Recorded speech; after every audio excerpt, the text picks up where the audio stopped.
हाँ रेगुलर हो जरा, बिना उसके बाद नहीं बनेगी। Thank you so much, thank you. चलिए सभी क्वेश्चंस को रोक लीजिए, जरा पढ़ना स्टार्ट करते हैं।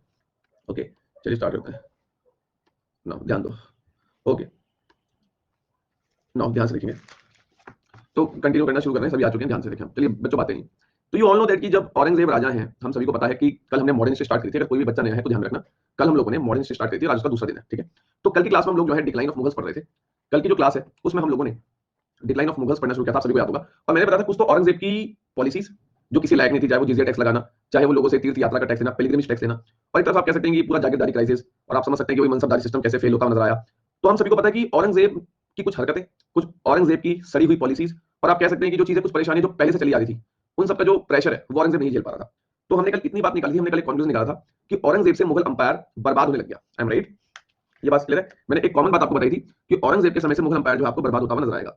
ठीक है लर्नर्स, चलिए तो अब यहाँ से जरा ध्यान देंगे, सभी बच्चे आ भी चुके हैं। एक तो सुबह आप पता है क्लास में टाइम से आओ, बिकॉज जब तक आप क्लास में टाइम से नहीं आओगे तो वो फील नहीं आएगा पढ़ने में। चलिए तो हम लोग बेसिकली बात कर रहे थे कि औरंगजेब जो है उनके जो है, हाँ चलिए प्लीज अब यहाँ पे ध्यान दें बेटा। ओके तो फिर टॉकिंग अबाउट औरंगजेब, अगर मैं यहाँ पर औरंगजेब की बात करूँ, है ना, औरंगजेब की अगर बात करूँ तो मैंने आपको बताया था कि कल औरंगजेब के 3 लड़के थे, इफ यू रिमेंबर। ओके 1 2 3। एक बेटे हैं इनके कामबख्श, याद करो, एक बेटे हैं इनके कामबख्श, यस सर। एक बेटे हैं इनके बहादुर शाह वन, एक बेटे हैं इनके बहादुर शाह वन, पीछे पढ़ता कर दो, रिफ्लेक्शन समझा रहा है, बहादुर शाह वन। और एक है आपके यहाँ पर आप देखेंगे तो मोहम्मद आजम शाह, मोहम्मद आजम शाह। आई होप आपको ये तीनों दिख रहे होंगे, औरंगजेब के 3 बेटे, नंबर 1 नंबर 2 नंबर 3, राइट? या ओके तो बेसिकली औरंगजेब जो है इनके 3 बेटे, मोहम्मद आजम शाह, बहादुर शाह और कामबख्श। अब देखो जो कामबख्श है ना, ये उम्र में काफी ज्यादा छोटे हैं, ध्यान देना। If I talking about Kambakhsh, ये काफी छोटा है एज में, तो ये तो अभी राजा बनने वाला नहीं है ना, ये तो काफी छोटा एज में, ये तो माइनर है, माइनर मतलब छोटा है। बेटा अभी तुम्हारी उम्र बड़ी छोटी है, तो बेटा कॉलेज में मस्ती करो, आराम से आना बेटा, है ना, अभी जाओ और तेरे नाम की तरह सलमान खान की तरह मस्ती करो, बैठो आराम से। अब यहाँ पे ये दो लोग, अब यहाँ पर जो है एक मोहम्मद आजम शाह और एक बहादुर शाह। ओके अब ये दोनों जो है दे बोथ आर मैच्योर्स, है ना, they both are matures basically. तो इनके बीच में झगड़ा होगा, बहादुर शाह वांट कि नहीं नहीं राजा मैं बनूंगा, मोहम्मद आजम शाह नहीं नहीं राजा मैं बनूंगा। तो बेसिकली दोनों के बीच में जो फाइट होती है, अब जब इन दोनों के बीच में जो है फाइट होगी, इन दोनों के बीच में जब युद्ध होगा, कोई भी हारे कोई भी जीते, कोई भी हारे कोई भी जीते, एट द लास्ट पैसा तो मुगल अंपायर का बर्बाद होगा, क्योंकि दोनों ही औरंगजेब के बेटे हैं और औरंगजेब एक मुगल बादशाह है। I am right? है ना यार? देखो बिल्कुल जोश के साथ रिस्पॉन्स चाहिए क्लास में, ऐसे नहीं कि बस चल रही है क्लास, कॉलेज में एमए की क्लास चल रही है, एक बुढ़ा सा प्रोफेसर पढ़ाने आ रखा है, ऐसा नहीं यार। जस्ट चिल बेबी, एंजॉय, सब शो सम जोश यार। चलिए ठीक है, ध्यान दो यार तुम। ओके आगे बढ़ते हैं। तो इन दोनों के बीच में जो है लड़ाई चल रही है, इन दोनों के बीच में लड़ाई चल रही है। अब होता है क्या कि जो मोहम्मद आजम शाह है, ये जो मोहम्मद आजम शाह है, ये बहादुर शाह वन को हरा देता है। अब जब मोहम्मद आजम शाह ने बहादुर शाह वन को हरा दिया, तो आधे लोगों ने दिमाग में बना लिया होगा कि बहादुर शाह भगवान को प्राप्त हो गए। नहीं, ये हारा था, भगवान को प्राप्त नहीं हुआ, हार गया। अब ये नहीं कि अगर कोई भी हारे तो मर ही जाएगा, ऐसा नहीं है, ये हार गया बट मरा नहीं था, ध्यान में रखना। ठीक, अब मोहम्मद आजम शाह जीत गया, कुछ महीने तक ये रूल करता है, कुछ महीने तक ये रूल करता है, और इसके रूल करने के 6 महीने के अंदर इसकी मौत हो जाती है। अब देखो कहानी समझो, बहादुर शाह को मोहम्मद आजम शाह ने हरा दिया, उसके बाद मोहम्मद आजम शाह की 6 महीने बाद मौत हो जाती है। आफ्टर 6 मंथ, 6 महीने बाद इसकी डेथ हो जाएगी। जब इसकी डेथ हो जाएगी तो ऑटोमेटिकली राजा कौन बन जाएगा? बहादुर शाह। कहानी समझ में आई? कहानी समझ में आई? ठीक है ओके। अब ये बात मैंने क्यों बताई आपको, क्योंकि आप कभी बुक्स में अगर पढ़ोगे ना तो आपको औरंगजेब के बाद सीधा बहादुर शाह वन का नाम दिखता है कि औरंगजेब के बाद जो अगला राजा बना था वो बहादुर शाह वन बना था। लेकिन हमारी बुक्स वाले कई बार मोहम्मद आजम शाह को मेंशन नहीं करते, जो कि गलत है। भले ही ये कुछ महीने के लिए बैठा था, बट ये बैठा था। I am right? Yes sir. ठीक है तो चलिए, तो अब हम लोग बहादुर शाह वन से कहानी को स्टार्ट करते हैं। Now what Bahadur Shah first want, now what Bahadur Shah first wants. हाँ ध्यान दीजिए, ध्यान दीजिए, ठीक है, ध्यान देना। सर ये कैसे मरा था? इसको कोविड-19 हो गया था और ऑक्सीजन की काफी कमी थी, नहीं मिल पा रही थी, that's why he got that. अरे इतना नहीं लिखा था बुक में यार कि कैसे मरा था, क्या हो गया था, जस्ट है ना, मतलब बिल्कुल ही थोड़ा सा समझो बात को ना। आइए why what Bahadur Shah first wants, आइए ध्यान दें। ठीक, तो समझो बात को, हर एक चीज का नहीं लिखा रहता कि हाँ कौन कैसे मरा था। अब तुम हर चीज में जो है बिल्कुल घुस जाओगे, इतना दिमाग नहीं लगाना है ना। फौज में थोड़े चटकी चाहिए होते हैं, बट इतने भी चटकी नहीं चाहिए, थोड़ा समझो बात को। आइए ध्यान दें। अब यहाँ पर जो है यहाँ ध्यान दें, यहाँ पे जो है भारत हो गया, ठीक है, दिस ऑफ इंडिया, ध्यान से। अब आप सभी को एक बात पता है कि अगर आपको जो है कल की क्लास आपको याद हो, if you remember yesterday class, तो आपको बात मालूम होगी कि मैंने कहा था कि मुगल अंपायर कैसे इतना बड़ा बन गया। बिकॉज ये लोग अगर किसी को अपने अंडर में लेके भी आते थे तो बोलते थे कि राजा बन के आप ही रहो, बस आप गिने जाओगे मुगल साम्राज्य के अंदर, आई एम राइट? चाहे वो राजपूत हो, चाहे वो मराठा हो, ठीक है। अब देखो मैंने यहाँ पे एक लाइन लिखी है, what Bahadur Shah first want, है ना। मैंने यहाँ पे एक लाइन लिखी है, what Bahadur Shah first want, कि भाई जो बहादुर शाह वन है इन्हें क्या चाहिए आखिर। अब आप इस बात को मानेंगे कि इनके जो पिताजी औरंगजेब, इनके जो पिताजी औरंगजेब सब कुछ खराब करके गए हैं। औरंगजेब से मुगल साम्राज्य का डिक्लाइन शुरू होता है, औरंगजेब से मुगल साम्राज्य का पतन शुरू हुआ है। तो अब बहादुर शाह वन का प्लान है, ये चाहते हैं कि जो भी गलतियां मेरे पिताजी ने करी है मैं उनको सुधारूं, मेरे पिताजी ने जिनके साथ भी रिश्ते खराब किए हैं मैं उनको सही कर दूं। Gate my point? Gate my point guys? ठीक है, तो बहादुर शाह ये चाहते हैं कि मेरे पिता औरंगजेब ने जो भी लोगों के साथ टर्म्स खराब किए हैं, चाहे वो राजपूत हो, चाहे वो सिख हो, चाहे वो मराठास हो, मैं उन सबके साथ रिश्ते दोबारा से मेंटेन करूं, ताकि मुगल साम्राज्य दोबारा से अपनी पीक पे आ जाए, अपनी ऊंचाइयों पे आ जाए। तो ऑब्वियस सी बात है, औरंगजेब जब गए, जब औरंगजेब जा चुके हैं 1707 में, मेरी बात को ध्यान से सुनना लेना जो मैं बोलना चाह रहा हूं, एक तो बहादुर शाह फर्स्ट का टाइम पीरियड पहले आपको ध्यान में रखना है। इसका बहादुर शाह फर्स्ट का जो टाइम पीरियड है वो है 1707 से लेके 1712, ये आपको ध्यान में रखना है। टाइमलाइन अब आपको ध्यान में रखनी है। ध्यान सुनो, 1707 से लेके 1712। आप सभी को पता है कि 1707 में औरंगजेब की डेथ हो गई, उसके बाद आपको बहादुर शाह वन राजा बनते नजर आएंगे। सुनिए ध्यान से। अब बहादुर शाह वन को पता है कि मेरे बाप औरंगजेब ने मराठा के साथ भी बिगाड़ी, मेरे बाप औरंगजेब ने राजपूतों के साथ भी बिगाड़ी, और मेरे पिताजी ने जो है सिखों के साथ भी बिगाड़ी, सरदारों के साथ। तो मुझे तो रिलेशन मेंटेन करने हैं। एक बार अगर मैंने रिश्ते सबके साथ दोबारा अच्छे कर लिए तो मुगल साम्राज्य दोबारा अपनी जो है पीक पे आ जाएगा। नाउ अब ये बहादुर शाह फर्स्ट क्या करेगा सबसे रिश्ते अच्छे करने के लिए? वोडियार की बात भी करेंगे शिवांगी, वोडियार की बात भी करेंगे। ठीक है शिवांगी, देखो वो नीचे अभी साउथ में हम जान रहे हैं। ठीक है शिवांगी, उसकी बात भी हम करेंगे। अब बात क्या है कि बहादुर शाह वन जो है ये सबसे पहले जाएंगे यहाँ पे वाला जो आपका एरिया है, यहाँ पे बसे हुए हैं आपके राजपूत। सर यहाँ पे जो है, सर यहाँ आपके बसे हुए हैं राजपूत। सबसे पहले बहादुर शाह वन यहाँ पे जाएंगे और बोलेंगे कि भैया बात है ऐसी कि तुम दोबारा से मुगल अंपायर के अंदर आ जाओ। अब मेरी बात को ध्यान सुनना, जो मैं कहना चाह रहा हूँ उस कहानी को सुनना, ताकि कंसेप्ट में क्लियरिटी मिले आप सभी को। जो मैं बोल रहा हूँ उसे प्लीज ध्यान सुनना। ओके, ध्यान से। यहाँ पर जो एरिया है, मैं इस एरिया का नाम यहाँ पे मेंशन करता हूँ, अंबेर और मारवाड़। ध्यान से देखना, ये अंबेर मारवाड़ वाला जो इलाका है, अंबेर मारवाड़ वाला जो इलाका है यहाँ पे, ठीक है, ये वहाँ पे स्पेस नहीं तो मैंने यहाँ पे लिख दिया। ध्यान से देखिए, अंबेर मारवाड़ वाला जो एरिया है, यहाँ पे राजपूत रूल करते हैं। अब आप कहेंगे सर राजपूत यहाँ पे कैसे रूल करते हैं? देखो मेरी बात, राजपूत ही यहाँ पे पहले भी रूल कर रहे थे, बस ये जो एरिया है ना ये मुगल्स के अंदर काउंट किया जा रहा था। लेकिन जब औरंगजेब गया, जब औरंगजेब के ऊपर प्रेशर पड़ा, जब औरंगजेब बर्बाद हुआ, तो राजपूतों ने अपने आप को मुगल अंपायर से इस एरिया को काट लिया था। Gate my point? बात समझे मेरी? मतलब ये एरिया में राजपूत ही पहले से रूल कर रहे थे, भले ये एरिया मुगल के अंदर काउंट होता था, लेकिन ना इन राजपूतों ने इस एरिया को मुगलों से काट लिया था जब मुगल्स वीक पड़ने लगे। ये बात समझे आप लोग? ठीक है, हाँ, तो कंफ्यूज मत होना। अब मेरी बात सुनो, तो बहादुर शाह वन जो है वो ये अंबेर और मारवाड़ में जो राजपूत रहते हैं, कहानी समझो। जो बहादुर शाह वन है अंबेर और मारवाड़ में, अंबेर और मारवाड़ में जो राजपूत रहते हैं ना, तो बहादुर शाह वन इनके पास गए और बहादुर शाह वन ने इन अंबेर और मारवाड़ के जो राजपूत राजा हैं, अंबेर ये वाला पूरा एरिया अंबेर मारवाड़ वाला है, इस एरिया के जो राजपूत राजा हैं इनसे बहादुर शाह वन ने बोला कि आप लोग दोबारा से हम मुगल्स को सबमिट हो जाओ। आप दोनों अंबेर के राजपूत राजा और मारवाड़ के राजपूत राजा, आप दोनों अगेन मुगल साम्राज्य के अंदर दोबारा से आ जाओ, रूल आप ही करना, लेकिन आप मुगल्स का पार्ट दोबारा से बन जाओ। अब अंबेर और मारवाड़ के जो राजा हैं ये दोनों राजपूत हैं, इनके भाव बढ़े हुए हैं। ये बोलेंगे नहीं नहीं नहीं, इतनी आसानी से थोड़ी आएंगे हम। बदले में क्या दोगे बहादुर शाह, ये बताओ, बदले में क्या दोगे? अगर आज हम दोनों, अगर हम राजपूत आज मुगल साम्राज्य के अंदर आ जाते हैं तो बदले में क्या मिलेगा? अब सुनिए मेरी बात ध्यान से, नहीं हर जगह मनसब का लॉजिक नहीं लगाना है। ठीक है, अब यहाँ पर जो है अंबेर और मारवाड़ के जो राजपूत राजा हैं, इन्होंने बहादुर शाह वन के सामने दो डिमांड रखी। इन्होंने बहादुर शाह वन के सामने दो डिमांड रखी कि भैया एक चीज तो हमें चाहिए, सूबेदारी, ध्यान से देखना, सूबेदारी of Malwa and Gujarat, Malwa and Gujarat. और दूसरी बात, हमें मुगल अंपायर के अंदर चाहिए हाई मनसब। हाई मनसब का मतलब हाई रैंक, हमें बड़ी पद की नौकरी चाहिए। अब सुनिए यहाँ पे, ठीक है, हाँ बिल्कुल, स्वयं जयसिंह और विजय सिंह यहाँ के राजा थे, वो अभी कन्हैया पढ़ने की नहीं है। ठीक है, यहाँ ध्यान दो। अब यहाँ पे देखिए, तो अंबेर और मरवार के जो राजपूत राजा हैं, अंबेर और मरवार के जो राजपूत राजा हैं, उन्होंने बहादुर शाह के सामने दो डिमांड रखी कि हमें सूबेदारी चाहिए मालवा गुजरात की, और एक हमें हाई मनसब चाहिए मुगल अंपायर के अंदर। बहादुर शाह, अगर तुम हमें ये दोनों चीजें देने को तैयार हो, अगर तुम हमारी ये दोनों डिमांड पूरी करने को तैयार हो, हम इस पूरे एरिया को तुम्हारे अंदर सबमिट कर देंगे, मतलब हमारा पूरा राजपूत का क्षेत्र तुम्हारे मुगल साम्राज्य के अंडर में आ जाएगा। तो बहादुर शाह ने बोला कि सॉरी, ये सब तो दे नहीं सकता मैं, पॉसिबल नहीं है, क्योंकि मनसब देने के लिए मेरे पास जमीन रही नहीं, मेरे पिताजी औरंगजेब सब कल्याण करके जा चुके हैं। ठीक है, और रही बात सूबेदारी की, तो मैं इतनी पावर, अभी मेरी इतनी हैसियत नहीं कि मैं आपको सूबेदारी दे दूं। नाउ मनसब का मीनिंग तो जो है सब बच्चों को पता है, कल हमने बहुत अच्छे चर्चा करी थी। लेकिन यहाँ पर एक बात हम बहुत बेसिक से सीखेंगे, विशाल सर ये सूबेदारी ऑफ मालवा गुजरात का मतलब क्या? ध्यान दो यहाँ पे, विशाल सर ये सूबेदारी ऑफ मालवा गुजरात का मतलब क्या है? ध्यान दो, मैं आपको बताता हूँ। देखो, एक बहुत ही बेसिक सी बात है, इसे हमेशा ध्यान रखना, कभी बुक्स रीडिंग भी करते हो। ठीक है, ध्यान से देखिए यहाँ पे, मैंने यहाँ पे एक वर्ड लिखा सूबेदार, यस सर, मैंने सूबेदार के बगल में यहाँ पर एक वर्ड किया, लिखा गवर्नर। प्लीज यहाँ पे देखें, गवर्नर, निजाम, और मैंने यहाँ पे एक वर्ड दिया प्रोविंशियल हेड, प्रोविंशियल हेड। ये चीजें क्यों तो मैं बता रहा हूँ ना, कोई सी बुक उठा लेना, कभी जिंदगी में कंफ्यूज नहीं होने वाले आप लोग। हिस्ट्री की शायद ऐसी कोई किताब होगी जो मैंने ना पढ़ी हो। यहाँ देखो आप, कोई सी बुक उठा लो, सूबेदार, गवर्नर, निजाम, प्रोविंशियल हेड, इन सबका मतलब एक ही होता है। ये लो, सबसे बड़ा डाउट तुम्हारा पहले क्लियर। तुम्हें कहीं पे भी सूबेदार शब्द दिखे, तुम्हें कहीं पे भी गवर्नर शब्द दिखे, कहीं पे भी निजाम शब्द दिखे, प्रोविंशियल हेड दिखे, इन सबका मतलब एक ही होता है। Is that clear? अब अगर मान लो किसी बुक में लिखा हुआ सूबेदार, किसी बुक में लिखा हुआ निजाम, ये सारे रैंक आपस में इक्विवेलेंट है। सर कहना क्या चाहते हो? नेवी का सब लेफ्टिनेंट, नेवी का सब लेफ्टिनेंट आर्मी के लेफ्टिनेंट के बराबर होता है, आर्मी का लेफ्टिनेंट एयरफोर्स के फ्लाइंग ऑफिसर के बराबर होता है। ठीक है, तो सूबेदार गवर्नर के बराबर होता है, गवर्नर निजाम के बराबर होता है, निजाम प्रोविंशियल हेड के बराबर होता है। ठीक है, क्लियर हो गया? तो ये सब चीजें एक ही हैं। ठीक है, नाउ अब सर एक चीज बताइए, सूबेदार, गवर्नर, निजाम, प्रोविंशियल सब एक ही चीज होती है, जैसे एक ही मतलब इनका। अब सर सूबेदार का, अब सर यहाँ पे, लेकिन यहाँ पे जो वर्ड यूज हुआ है, आपने जो वर्ड यूज किया है सूबेदारी ऑफ मालवा गुजरात, प्लीज यहाँ पे ध्यान दें कि अंबेर और मरवार के जो राजा हैं, अंबेर और मरवार के जो राजपूत राजा हैं, उन्होंने बहादुर शाह से मांगा कि हमें मलवा और गुजरात की सूबेदारी चाहिए। सर इस लाइन का मतलब क्या हुआ? ध्यान दें, इस लाइन का मतलब ये हुआ कि जो आपका पूरा मुगल अंपायर है, ध्यान से देखना यहाँ पे, जो आपका पूरा मुगल अंपायर है, जो आपका पूरा मुगल अंपायर है, ये 12 हिस्सों में बटा हुआ था। यहाँ पे ध्यान से सुनना, बिल्कुल बातें बंद कर लो अभी। जो मुगल अंपायर है बेसिकली ये 12 हिस्सों में बटा हुआ था। मैं समझाने के लिए कैसे भी लिख दूंगा, ठीक है, बस ये बात ध्यान रखना, 12 हिस्सों में बटा हुआ था। सर इसका मतलब क्या है? अब मान लो कि मेरे पास एक जमीन है, मैंने जमीन के 12 हिस्से कर दिए, तो ऐसे मुगल अंपायर जो है, पूरा जो मुगल साम्राज्य था, इसके 12 हिस्से थे, ये 12 हिस्सों में डिवाइड था। हर एक हिस्से को हम बोलते हैं सूबा। हर एक हिस्से को हम बोलते हैं, एक सेकंड, रोहित पाठक तुमसे कमेंट करने को कहा किसी ने, एक सेकंड रुकना, तुमसे क्लास में किसी ने कमेंट करने को कहा, या नए हो बेटा हमारी क्लास में? अगर नहीं हो तो शांत बैठ जाओ, ठीक है? पहले दिन मुहूर्त हो जाएगा वरना, समझ रहे हो बात? क्योंकि जब मैं पढ़ाता हूँ मेरा कंसंट्रेशन यहाँ चाहिए होता है, समझ रहे हो? अब यहाँ पे ध्यान दें, हर एक हिस्से को हम बोलते हैं सूबा। मतलब अगर मैंने आप लोगों से बात बोली कि मुगल अंपायर 12 हिस्सों में डिवाइड है, इट मींस मैं मुगल साम्राज्य की भाषा में कहूंगा कि Mughal umpire divided into 12 subas. सूबा मतलब हिस्सा, सूबा मतलब हिस्सा। तो अगर मैंने आपसे एक जनरल शब्द में बोला कि मुगल अंपायर 12 हिस्सों में डिवाइड है, तो मुगल अंपायर के अंदर आप ये हिस्सा, ये तो एक हिंदी वर्ड है, इसको यूज नहीं करोगे आप। हिस्सा यानी इंग्लिश में पार्ट, आप ये वर्ड यूज नहीं करोगे, इसकी जगह आप यूज करोगे सूबा। सूबा मतलब हिस्सा, सूबा मतलब लैंड, जमीन का पार्ट। तो मुगल अंपायर 12 सूबास में डिवाइडेड था। अगर मैं कह रहा हूं ये मुगल अंपायर है, इसके हिस्से कर दो, ये देखिए। अब अगर आप लोग यहाँ पे देखेंगे 12 हिस्से हो गए, 1 2 3 4 5 6 7 8 9 10 11 और 12।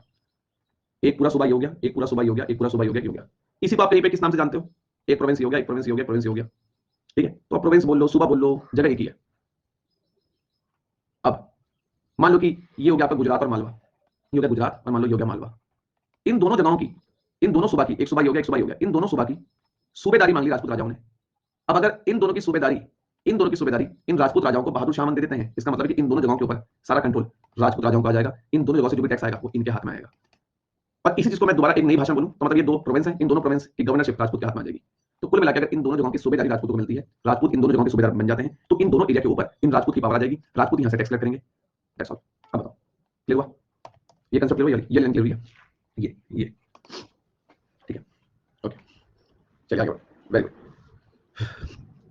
वो सब बात करेंगे अभी, है ना? इसलिए मैंने आपको एक चीज बताई, यहाँ पे ध्यान दें। चलिए, अब होता क्या है, यहाँ पर बहादुर शाह वन का रिस्पॉन्स क्या है, जो आपके यहाँ पर, ठीक है? अभी अभी कन्हैया कुछ नहीं दिया है, ठीक है कन्हैया? अभी यहाँ पर मैं सब बताऊंगा वरुण कपूर, अभी क्लास को देखो, अभी इसी क्लास में आपको सब समझ में आ जाएगा, ठीक है? ध्यान से देखें। अब यहाँ पर क्या चीज है कि बहादुर शाह वन ने बोला सॉरी। बहादुर शाह वन ने क्या बोला सुनेंगे। बहादुर शाह वन ने बोला कि सॉरी, अंबेर और मरवार के राजपूत राजाओं, आई एम सॉरी, मैं आप लोगों को मलबा और गुजरात की सूबेदारी नहीं दे सकता, और ना ही मैं आपको अपने साम्राज्य के अंदर ऊंचा मनसब दे सकता हूं। इस चीज को देने से बहादुर शाह वन ने साफ साफ मना कर दिया।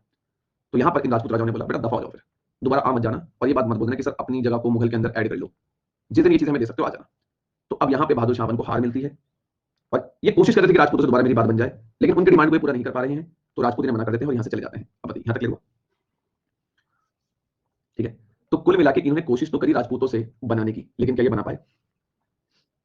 क्या ये बना पाए? ओके, वेरी गुड, ठीक है। चलिए, तो यहाँ पे ये फेल हो गए, यहाँ पर ये जो आपके बहादुर शाह ने फेल हो गए। अब आगे बढ़ते हैं, ध्यान दो, ध्यान दो। हाँ, अब आगे बढ़ते हैं, सुनिए सुनिए, आगे बढ़ते हैं।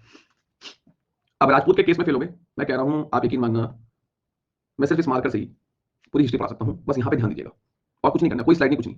और ये इस तरीके से हिस्ट्री पढ़िए, इसके बाद आप स्पेक्ट्रम से चैप्टर को रीड कर लेना। अगर आप ऐसे मेरे पास स्पेक्ट्रम मान लेना, मैं कह रहा हूँ आईएएस एग्जाम में बैठ जाना, क्वेश्चन मार नहीं जाएगा, अगर उतना काम भी कर लोगे तो, अगर इस टॉपिक से क्वेश्चन आया तो, ठीक है? तो अभी जो मैं कहानी बता रहा हूँ उसे सुनिए, समझ रहे हो? यहाँ की ये सब किताबें पढ़ के सूझी हुई हैं, तो अभी प्लीज यहाँ पे ध्यान दें, फालतू कोई बातें नहीं, सब हो जाएगा। देख, अब यहाँ तक हमने बातें कर ली। अब सर हमने जो है अभी कोई डिमांड एक्सेप्ट नहीं हुई शिवांगी, अभी बहादुर शाह ने बोला मैं कोई डिमांड पूरी नहीं कर सकता हूँ, चले गए यहाँ से, वो डिमांड एक्सेप्ट बाद में होगी, ठीक है शिवांगी? तो सुनो पहले लेक्चर, अब यहाँ पे देखिए, अब दूसरे पॉइंट की बात करते हैं। राजपूतों के साथ तो बनी नहीं, तो बहादुर शाह सोचेगा चलो यार मैं काम करता हूँ मराठास के साथ जाके अपने रिलेशन अच्छे करता हूँ। राजपूत के साथ तो फेल हो गए रिश्ते अच्छे करने के मामले में, क्योंकि राजपूत की डिमांड पूरी नहीं हुई। तो इन्होंने सोचा कि चलो मराठास के साथ जाके अपने रिलेशन सही कर लूं, क्योंकि मराठास के साथ शाहजहां ही रिश्ते खराब करके चले गया था। स्पेक्ट्रम स्पेक्ट्रम हुकुम चौधरी, देखो थोड़ा गुस्सा, देखो क्लास में थोड़ा डिसिप्लिन होना चाहिए, है ना? करंट अफेयर्स में तो मैं दबा के साथ हूं, बट इट डजंट मीन कि तुम ये सोचो कि प्लस क्लास में राइट हो जाएगा, ठीक है? ये प्लस है, तो थोड़ा सा यहाँ सोच समझ के, मुझे पता है कि ये को झटका लगता है कि वो ये सोच के आते होंगे अरे सर जैसे करंट अफेयर में आते हैं वही चलता होगा, बेटा सुनो ये प्लस चल रहा है, ठीक है? हाँ, प्लस मतलब एकेडमी के अंदर आ चुके हो, ठीक है? हाँ, आराम से बैठ जाओ, आइए। और ये नहीं पता कब पता चलता है, जब ये रेफरल कोड यूज कर लेते हैं, सर का कोर्स हमने ले लिया, चलो अब चलते हैं, है ना? चलो अब आगे बढ़ते हैं। चलो ध्यान दो, चलो स्टार्ट करते हैं। ओके, तो नाउ मराठास की बात करते हैं, ध्यान से। तो मराठास के साथ रिलेशन एक्चुअली औरंगजेब की बात मैं नहीं करता, औरंगजेब से पहले शाहजहां थे। इस बात को क्लियरिटी ऑफ माइंड अपने दिमाग में रखना कि मराठास के साथ रिश्ते शाहजहां ही खराब करके चले गए थे, औरंगजेब तो उसके बाद आया था। मतलब हम हर जगह क्या देख रहे हैं कि सब कुछ बर्बादी औरंगजेब ने शुरू करी है, मैक्सिमम जगहों में औरंगजेब ने सब कुछ गलत किया है, औरंगजेब के बाद ही चीजें खराब हुई हैं। लेकिन इस बात को ध्यान रखना कि मराठास के साथ शाहजहां ने रिश्ते खराब कर लिए थे पूरे। और आज आपको एक ऐसा कंसेप्ट सीखने को मिलेगा, उसके बाद आप कभी भी मॉडर्न हिस्ट्री पढ़ोगे ना, कभी कोई मैप भी देखोगे मॉडर्न हिस्ट्री का या किसी बुक में रीड करोगे, तो आपको चीजें ना समझ में आने लगेंगी कि अच्छा इनका ये रोल था, ओके ये यहाँ से कनेक्टेड है, तो आपको समझ में आएगा। तो अभी इस कंसेप्ट को भी ध्यान से सुनो। राजपूत के साथ नहीं बन पाई बहादुर शाह की, तो उसने कहा चलो मैं मराठा के साथ अपने रिश्ते सुधार लूं। तो अब क्या हो रहा है कहानी में देखिए। अब यहाँ पर क्या चीज है ध्यान से देखेंगे, अब यहाँ पर सुनिए ध्यान से। अगर हम एक बहुत ही बेसिक सी बात बोले, मैं हल्का सा आपको उसका बैकग्राउंड बताना चाहूंगा, बिकॉज़ वो कहानी जरूरी है, वरना थोड़ा सा आप लोग कंफ्यूज हो जाएंगे। यहाँ पे ध्यान से देखें,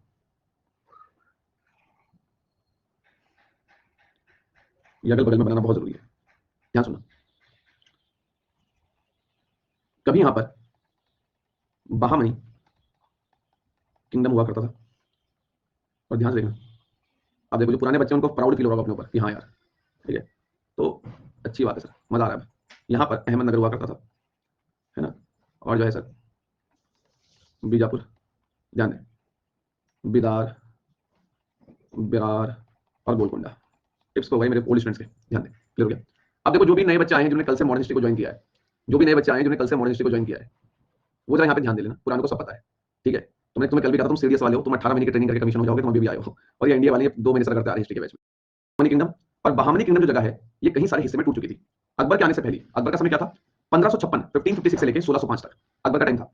अकबर के आने से पहले ही ना ये बहामनी किंगडम जो है ये छोटे छोटे एरियाज में टूट गया था, अहमदनगर, बीजापुर, बिदार, बिरार, गोलकुंडा। मतलब आप ये कह सकते हो कि इस बहामनी किंगडम के 5 हिस्से हो गए थे, अकबर के समय से पहले ही हो गए थे। अकबर के बाद फिर जहांगीर आएंगे, फिर शाहजहां आएंगे, फिर औरंगजेब आएंगे। तो बिफोर अकबर, अकबर के राजा बनने से पहले ही ये पूरा बहामनी किंगडम इन 5 हिस्सों में टूट गया था, ये बात दिमाग में रखना आपने। अब हो क्या रहा है मैं आपको बताता हूँ। जिस समय पर जहांगीर राजा थे, ध्यान से सुनते रहना यहाँ पे, जिस समय पर जहांगीर राजा थे, सर जहांगीर राजा कब थे, बिल्कुल टिप्स हो जाना चाहिए अभी तक, मतलब खेल होना चाहिए तुम्हारे लिए सब, बिल्कुल टिप्स पे। जिस समय पर जहांगीर राजा थे, तो जहांगीर का ही बेटा है शाहजहां, यहाँ पे ध्यान से देखना, जहांगीर का ही बेटा है शाहजहां। जहांगीर और इसके बेटे शाहजहां में ना बनती नहीं थी, अभी फिलहाल इतना ध्यान रखना। जहांगीर ने अपने बेटे शाहजहां को बोला, बेटा शाहजहां मेरी बात सुन, अहमदनगर, बेरार, गोलकुंडा, बिदार, बीजापुर, इन 5 जगहों पे जाकर बेटा शाहजहां कब्जा करो। ये जो पूरा बहामनी किंगडम आपको दिख रहा है, मैंने बोला इन 5 हिस्सों में टूट गया। इस पूरे एरिया को आप एक नाम से और जान सकते हो, आप इस पूरे क्षेत्र को ना, पूरे क्षेत्र को, इस पूरे रीजन को आप डेक्कन रीजन भी बोल सकते हो। आप इस पूरे क्षेत्र को डेक्कन रीजन भी बोल सकते हो। इस पूरे एरिया को हम भास्कर डेक्कन बोलते हैं। और इस रीजन के ऊपर अगर आप जाओगे, इस रीजन पर आप ऊपर जाओगे तो आपको पूरा मुगल अंपायर देखने को मिलेगा, ऊपर नॉर्थ साइड में पूरा मुगल अंपायर है, ठीक है। तो जहांगीर वंश की ये अहमदनगर जो है, बीजापुर जो है, बिदार जो है, बिरार, गोलकुंडा, ये सभी मुगल टेरिटरी से जुड़ जाए। क्यों जहांगीर ऐसा चाहते थे कि ये पूरा एरिया मुगल के साथ जुड़ जाए? बिकॉज ये जो समय आपको दिख रहा है ना जहांगीर वाला, ये वो समय है जिस समय तक आप मान के चलना कि भारत के अंदर ना पुर्तगालियों ने यानी पुर्तगाल के लोगों ने इंडिया में नॉर्मली आना शुरू कर दिया था।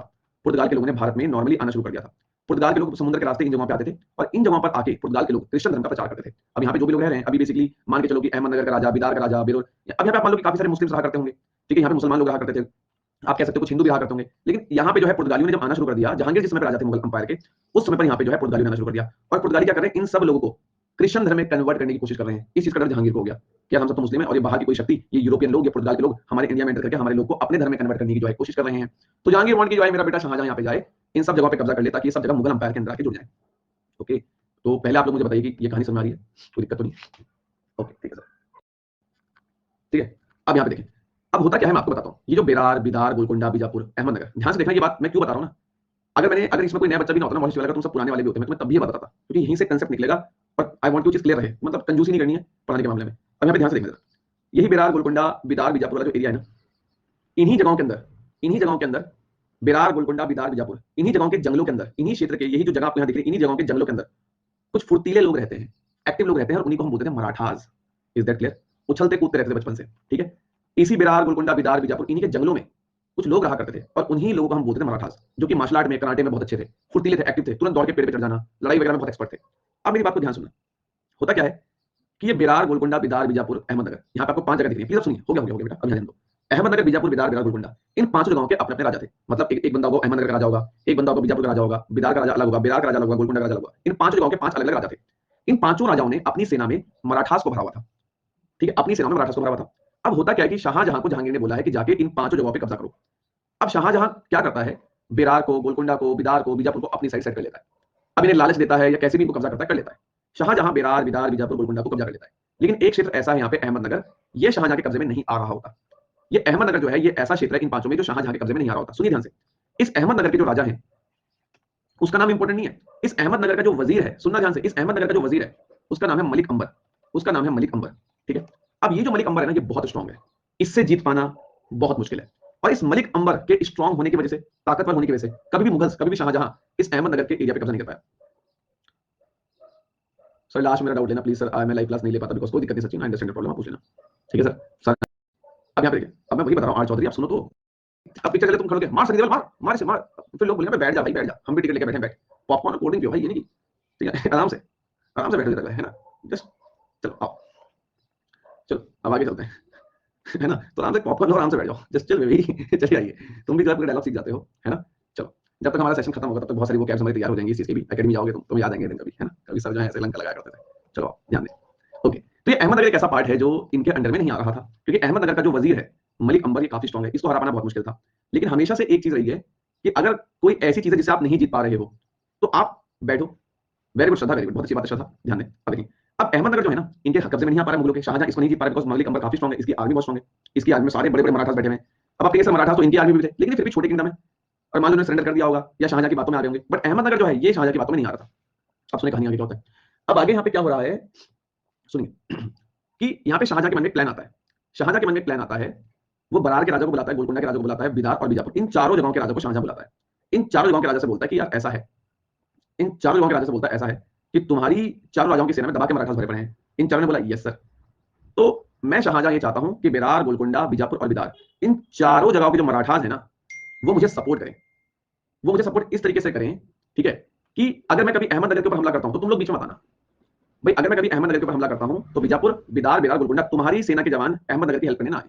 पहली बात तो ये। तो अहमदनगर को जो अगल बगल का सपोर्ट मिलना था, शाहजहां ने पहले वो हटा दिया। उसके बाद इस अहमदनगर, सुनेंगे, इस अहमदनगर की आर्मी के जो मराठास हैं, सुनना ध्यान से, इस अहमदनगर की आर्मी के अंदर जो मराठास काम करते हैं, शाहजहां ने उनसे भी बात करी कि सुनो भी बात ऐसी है कि अहमदनगर के अंदर जो भी मराठास लोग हैं, मैं तुम्हें एक डील देता हूं।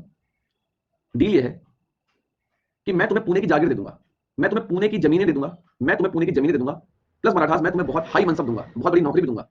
मराठास तुम इस अहमदनगर के राजा का साथ नहीं दोगे। मराठास के इस समय पे जो, ध्यान सुनना, मराठास के इस समय पे जो लीडर थे उनका नाम था शाहजी भोसले। इस बात को आपको ध्यान रखना है। तो शाहजहां सिंपल सी बात समझो कि शाहजी भोसले को डील दे रहे हैं कि शाहजी भोसले बात ऐसी है कि तुम अहमदनगर को सपोर्ट नहीं करोगे। शाहजी भोसले कौन है? मराठा सरदार। ये कौन है? मराठा सरदार। इनके कहने पे मराठा आर्मी काम करती है। तो शाहजहां ने इन शाहजी भोसले को बोला कि तुम अहमदनगर को सपोर्ट नहीं करोगे, अहमदनगर की जो मराठास की आर्मी है वो तुम्हारे अकॉर्डिंग चलती है, तुम अहमदनगर के राजा को सपोर्ट नहीं करोगे। बदले में मैं तुम्हें शाहजी भोसले पुणे की जागीर, पुणे की जमीनें और अपने महल में, अपने साम्राज्य में बहुत हाई मनसब दूंगा। शाहजी भोसले इस ऑफर को एक्सेप्ट कर लेते हैं। ठीक है, क्लियर? होता क्या है, उसके कुछ समय बाद अहमदनगर का जो वजीर था, जो इस अहमदनगर को आज तक बचाता आ रहा था, मलिक अंबर, इसकी डेथ हो जाती है। इसकी डेथ हो जाती है। मलिक अंबर की डेथ के बाद, मलिक अंबर की डेथ के बाद इसका बेटा आता है जिसका नाम है, मलिक अंबर की डेथ के बाद इसका बेटा आता है जिसका नाम है फतेह खान। फतेह खान, फतेह खान अपने बाप मलिक अंबर की तरह लोयल या सच्चा नहीं होता।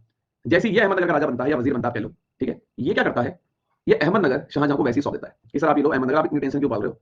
जो आपने शाहजी भोसले को पुणे की जागीर देने का वादा किया, जो आपने शाहजी भोसले लोगों को हाई मनसब देने की बात करी, वो सब आप मुझे दे दो ना, मैं आपको अहमदनगर ऐसे देता हूं। यहाँ का वजीर तो मैं हूं, मेरे पापा तो गए जो आपको रोक रहे थे। अब शाहजहां ने डील दी थी शाहजी भोसले को कि मैं तुम्हें पुणे की जागीर दूंगा, मैं तुम्हें हाई मनसब दूंगा, तुम मलिक अंबर का साथ मत देना, तब हम अहमदनगर पे कब्जा कर पाएंगे। लेकिन हुआ क्या कि मलिक अंबर की डेथ हो गई और इसका जो बेटा है फतेह खान, उसने नॉर्मली आके बोला शाहजहां को, बेबी जस्ट चिल, तुम एक काम करो, तुम उसे अहमदनगर ऐसे ले लो, बदले में पुणे की जागीर मुझे दे दो जो तुमने शाहजी भोसले को दी है। तो शाहजहां क्या करते हैं, शाहजी भोसले से पुणे की जागीर छीन के फतेह खान को दे देते हैं। तो यहां पर शाहजी भोसले यानी कि मराठा सरदार को गुस्सा आता है कि जब शाहजहां तुम्हें हमसे काम था, तब तो तुम हमारे आगे आ गए कि मैं तुम्हें जागीर दूंगा, पुणे की ये दूंगा, और अब तुम्हें अगर अहमदनगर इजीली मिल गया तो तुमने हमसे पुणे की जागीरदारी छीन के इसको दे दी, फतेह खान को। यही वो बीज है, यही वो पॉइंट है जब मराठास यानी शाहजी भोसले और मुगल यानी शाहजहां के बीच में दुश्मनी शुरू हुई है। दिस इज द पॉइंट जहां से मराठास और मुगल के बीच में एक जानी दुश्मनी हो गई है, एक दुश्मनी स्टार्ट हो चुकी है। तो मैंने आपसे भी 10 मिनट पहले क्या कहा था कि मराठा से दुश्मनी शाहजहां करके जा चुके हैं। आप बुक्स को अगर डिटेल में पढ़ोगे तो सब लिखा है किताबों में, बस समझने वाली बात है। ठीक है, तो शाहजहां के समय से ही मराठा से दुश्मनी स्टार्ट हो चुकी है। क्यों? ये पुणे की जागीर वाला मामला अब आपको समझ में आ गया। अब अगर ये बात मैं सीधा आपको डायरेक्ट, पुराने बच्चों को तो बात पता भी थी, अगर बात आपको डायरेक्ट बताता तो तुम्हें लगता है सर तो जंप कर, मैं जंप नहीं करता हूं। और ये बात मैंने रिपीट भी करी क्योंकि पुराने बच्चों का और अच्छे से रिवाइज हो गया होगा और अब उनको कहानी और अच्छे समझ में आएगी। तो शाहजहां और शाहजी भोसले के बीच में दरार क्यों आ गई, झगड़ा क्यों हो गया? कुल मिला के शाहजहां एक मुगल राजा, शाहजी भोसले एक मराठा सरदार, इनके बीच में लड़ाई क्यों हो गई, दुश्मनी क्यों हुई? आई होप आपको समझ में आ गया होगा। रिप्लाई करें, क्लियर? ठीक है, अब आप मेरी बात को ध्यान से सुनेंगे। अब अगर आपको बात समझ में आ गई है, ध्यान से देखें। अब देखें, अब मैंने पूरी कहानी बताई भी क्यों, मैं इसका भी आपको कारण बताता हूं। कई बच्चे सोच रहे हैं सर यार ये तो मैं आता था बेटा, बट वही कह रहा हूं, आपको सिलेबस की इंपॉर्टेंस दोबारा बताने के लिए। देखो, कुल मिला के मैं पता है कि यहाँ पर काफी सारे मराठा यहीं पे बसे हुए हैं, है ना। अब अहमदनगर भी जो है शाहजहां के अंडर में आ गया। अब आप कहेंगे सर बात तो अहमदनगर, बिरार, गोलकुंडा, बिदार ये सब शाहजहां के अंडर में, मतलब ये सब मुगल टेरिटरी के अंडर में आ गया। बिल्कुल सही आप सोच रहे हैं, लेकिन मैं आपको एक बात बता दूं, ये पूरा जो एरिया है ना, इसी एरिया में देखो अहमदनगर है, बिदार, बिरार, बीजापुर और मान लो गोलकुंडा, ये पूरा एरिया आ तो मुगल अंपायर के अंडर में गया। बट मैं आपको एक चीज अभी बता दूं, मुगलों की इस एरिया में चल नहीं पा रही थी। भले ही ये पूरा एरिया मुगल के अंडर में आ चुका है, बट आफ्टर दैट इस पूरे एरिया में चल मराठास की ही रही थी, चल मराठास की रही थी। सर ऐसा कैसे हो सकता है, जब ये एरिया मुगल्स के अंडर में आ गया तो मराठा से कैसे चल रही थी? शाहजी भोसले बहुत गुस्से में है कि शाहजहां ने मुझे धोखा दिया है। और शाहजी भोसले ने क्या किया, इस पूरे एरिया के अंदर जितने भी मराठास थे उन सबको एक मीटिंग में बुला लिया और शाहजी भोसले ने बोला कि अगर इस पूरे एरिया के मराठास मेरे साथ हैं तो मुगलों से डरने की जरूरत नहीं है। भले ही दिखने में ऐसा आएगा कि ये एरिया मुगलों के पास जा चुका है, बट अगर हम सब एक साथ हो जाए मराठास तो मुगल हमारा कुछ नहीं बिगाड़ सकते। नाम के लिए एरिया मुगलों का कहलाएगा, बट इनडायरेक्टली रूल यहाँ पे हम ही करेंगे। और यहाँ पर मुगल कभी रूल करते हुए नजर ही नहीं आए, बस वो दिखा देते मैप में कि एरिया हमारा है, लेकिन इस एरिया में इनडायरेक्टली रूल कर रहे थे मराठास। इनडायरेक्टली तरीके से रूल कौन कर रहे थे? मराठास। पहले बताओ, यहां तक बात आप सभी को समझ में आई क्या? अब मैं एक ऐसा कंसेप्ट बताने जा रहा हूं जिस कंसेप्ट के बाद आपको ये बात फील हो जाएगी कि हिस्ट्री का लेवल क्या है पढ़ने का, और वाकई में क्या ये इतना अच्छा सब्जेक्ट है कि हाँ यार हम इसको ज्यादा प्रायोरिटी दे सकते हैं। मैं बताता हूं, there lot of peoples who are saying history ना पढ़ करो, बहुत ब्रॉड है। वो वही लोग बोलते हैं जो कभी हिस्ट्री पढ़ नहीं पाए। लेकिन जिसने हिस्ट्री को पढ़ लिया ना, जिसने अपना इतिहास नहीं पढ़ा, उसने क्या पढ़ा मैं तो ये मानता हूँ। I am not saying because of ये मेरा फेवरेट सब्जेक्ट है, फेवरेट मेरा फिजिक्स भी है, मैं आपको बताऊँ, ठीक है। जब मैं 12th में था तो कोई फिजिक्स में टक्कर नहीं था मेरी। मैं आपको आज बता रहा हूँ, जिसको ऐसा लगता है कि मेरी फिजिक्स बहुत स्ट्रांग है, वो आज भी बैठ जाओ फिजिक्स मेरे साथ, ठीक है। बीएससी मैंने फिजिक्स से करी है, हिस्ट्री से नहीं करी मैंने। लेकिन अभी आप देखना, मैं जो चीज़ आपको बताने जा रहा हूँ ना, आप खुद फील करोगे अच्छा सर ऐसा हुआ था। अब आप देखना, ये पूरा एरिया आपको यहाँ पे दिख रहा है, ये पूरा एरिया आपको दिख रहा है, अहमदनगर, बीजापुर, बिदार और गोलकुंडा। इनडायरेक्टली यहाँ पे मराठा रूल कर रहे हैं। अब आप कहेंगे सर लेकिन ये सब जगह है तो मुगलों के अंडर में। हाँ बिल्कुल है, लेकिन इस पूरे एरिया के अंदर सारे मराठास लोग भरे पड़े हैं, मराठास की आर्मी यहाँ पे भरी पड़ी है। तो यहाँ पे के जो लोग हैं वो खुद भी चाहते हैं कि हमें मुगलों के अंडर में रहना। कोई एक बंदा हमें सपोर्ट तो करे, तो शाहजी भोसले सपोर्ट कह रहा है मैं तुम सबके साथ हूँ, तुम्हें मुगलों की गुलामी नहीं करनी पड़ेगी, बस एक साथ मेरे साथ रहो, यहाँ पे रूल हम ही करेंगे। अगर मुगल आएंगे तो हम उनसे झगड़ा भी करने को तैयार, लड़ेंगे। और इस तरीके मुगलों की और मराठास की कई बार लड़ाई भी हुई है। अब आते हैं मेन कंसेप्ट पे, बहादुर शाह वन पे वापस आओ। 1707 से लेकर 1712 औरंगजेब के बेटे बहादुर शाह वन सबसे रिश्ते अच्छे करने की कोशिश कर रहे हैं। पहले राजपूत के पास गए, राजपूतों के साथ रिश्ते अच्छे नहीं बना पाए क्योंकि राजपूतों की डिमांड को पूरी नहीं कर पाए। लेकिन उनका अगला स्टेप क्या था? उनका जो अगला स्टेप था वो था मराठास। राजपूतों के साथ रिश्ते अच्छे नहीं कर पाए तो बहादुर शाह ने सोचा कि ना मराठास के साथ रिश्ते अच्छे कर लूं। अब मराठास के साथ क्यों बिगड़ी हुई है आप समझ चुके हो। मैंने पूरी कहानी आपको बता दी कि मुगलों के रिश्ते मराठा साथ खराब क्यों हुए थे। ये पुणे की जागीर वाली जो पूरी कहानी मैंने सुनी। तो बहादुर शाह ने सोचा कि जो मेरे दादा शाहजहां ने मराठा साथ रिश्ते खराब किए थे, चलो मैं इन्हीं सुधार लेता हूं, क्योंकि शाहजहां का बेटा औरंगजेब, औरंगजेब का बेटा बहादुर शाह। तो बहादुर शाह ने सोचा कि मेरे दादाजी शाहजहां ने जो मराठास के साथ रिश्ते खराब किए थे, चलो इन्हें सुधार के देखता हूं। राजपूत तो नहीं माने। तो बहादुर शाह वन जो है ये आए मराठास के पास और इन्होंने मराठा से बोला कि जो भी चीजें हुई थी मैं वो सब भूलना चाहता हूं, मैं दोबारा से रिश्ता आप लोगों के साथ अच्छे करना चाहता हूं। जो भी मेरे दादा शाहजहां ने आपके साथ किया, औरंगजेब ने किया, माफी चाहूंगा, बट मैं आपके साथ रिश्ते सुधारना चाहता हूं। मराठास ने बोला बेटा बात है ऐसी कि हमें दो चीजें चाहिए। सर क्या चाहिए? मराठास ने दो डिमांड रखी और इसी डिमांड से कंसेप्ट सामने आएगा कि बेटा एक तो हमें चाहिए सरदेश मुखी और बेटा एक हमें चाहिए चौथ, एक हमें चाहिए चौथ। नाउ सरदेश मुखी हो या चौथ हो, ये दोनों टैक्स के प्रकार हैं। सरदेश मुखी भी एक प्रकार का टैक्स है, एक प्रकार का कर है। चौथ भी एक प्रकार का टैक्स है, एक प्रकार का कर है। ये दोनों टैक्स के नाम है। मराठास ने बोला बहादुर शाहवन से हमें ये दो अधिकार दो, सरदेश मुखी और चौथ, ठीक है। हम बहादुर शाहवन तुमसे रिश्ते सुधारने को तैयार हैं, जो बिगड़े रिश्ते थे वो सुधारने को तैयार है ना। अब सर सरदेश मुखी और चौथ समझो, ये पूरा जो एरिया आपको यहाँ पे दिख रहा है यही पूरा एरिया बेटा, ये पूरा एरिया ध्यान से देखना। ये जो पूरा एरिया आपको दिख रहा है अहमदनगर, बिरार, गोलकुंडा, इस पूरे एरिया को क्या मैं डेक्कन एरिया बोल सकता हूँ? पहले आप लोग रिप्लाई करें, क्या मैं इस क्षेत्र को डेक्कन एरिया बोल सकता हूँ? बिल्कुल सर बोल सकते हैं। यहां पर सबसे पहले हम समझते हैं चौथ का मतलब क्या होता है। ध्यान देना, सबसे पहले हम समझते हैं मीनिंग ऑफ चौथ। मराठास ने बहादुर शाह वन के सामने ये डिमांड रखी कि जो भी डेक्कन एरिया है, जो भी डेक्कन एरिया है यानी कि ये वाला पूरा इलाका, यहां से जितना भी टैक्स कलेक्ट होता है, ध्यान सुनना, मराठास ने बहादुर शाह वन के सामने डिमांड रखी कि जो भी डेक्कन एरिया है, यहां से इस डेक्कन एरिया से जितना भी टैक्स कलेक्ट होता है उसका 1/4 हिस्सा, उसका 1/4 हिस्सा हमें चाहिए। अब मान लो कि डेक्कन एरिया से टोटल टैक्स, सुनिए ध्यान से, मान के चलिए कि डेक्कन एरिया से टोटल टैक्स कलेक्ट होता है, मान के चलिए आप लोग, मैं कहता हूं 1000 रुपए। इस पूरे रीजन से मान लो 1000 रुपए टैक्स के रूप में आता है। इस 1000 रुपए का अगर मैं 1/4 निकालूं तो 250 रुपए। ये 250 रुपए मराठा को चाहिए, इसी 250 रुपए को हम बोलेंगे चौथ। समझ में आई चौथ किसे बोलते हैं? इसी को हम बोलेंगे चौथ। चौथ मतलब 1/4, 1/4 हिस्सा, क्लियर हुआ? बिल्कुल ठीक।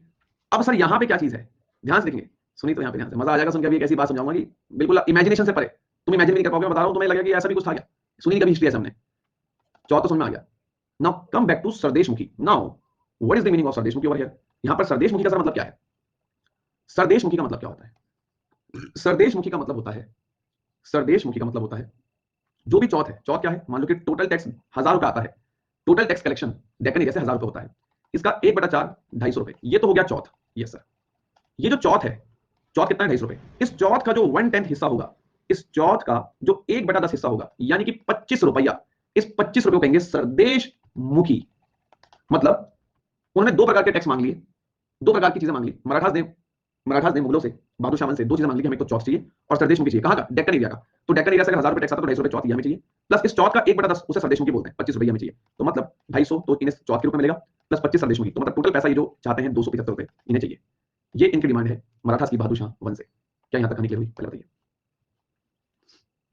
ठीक है, अब आप एक बात बोलेंगे, अब सुनिए ध्यान से, अब आपके मन में सवाल आएगा, सुनिए ध्यान से, अब आपके मन में क्या सवाल आएगा यहां पे? जब बहादुर शाह पहले पूरी कहानी और सुन लो ताकि और अच्छे से क्लियर हो जाए। बहादुर शाह ने बोला कि सॉरी मैं दोनों चीजें नहीं दे सकता, मैं इतना कर सकता हूं। बहादुर शाह कह रहे हैं कि मराठास में एक चीज आपको दे सकता हूं, चौथ, ये मुझसे आप ले लो, बट मैं आपको सरदेश मुखी नहीं दे सकता। अब आपके मन में आएगा सर सरदेश मुखी तो वैसे भी 25 रुपए है, क्या दिक्कत है? ज्यादा फायदा तो चौथ में 250 रुपए मिल रहे हैं, यहाँ तो 25 रुपए मिल रहे हैं, इसमें कहां फायदा? छोड़ो, सरदेश मुखी ज्यादा इंपॉर्टेंट है, मैं बताता हूं कैसे। बहादुर शाह ने बोला कि मैं चौथ दे सकता हूं बट मैं स्वदेश मुखी नहीं दूंगा। मराठास ने बोला भैया ऐसा है कि सब्जी के वो नहीं हुए, मतलब यहाँ कम ज्यादा कर लें, फिक्स प्राइस है।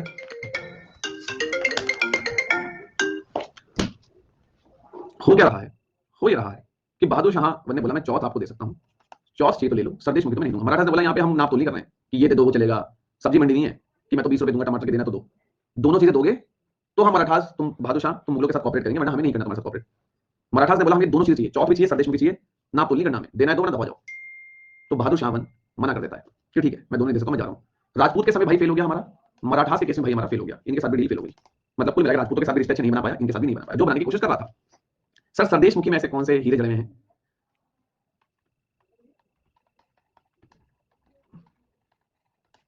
फील आने वाला बिल्कुल, इस वर्ड को तोड़ो, सरदेश प्लस मुखिया, मुखिया मुखी को मुखिया लिख दो, सरदेश मुखिया। सरदेश मतलब एक देश का मुखिया।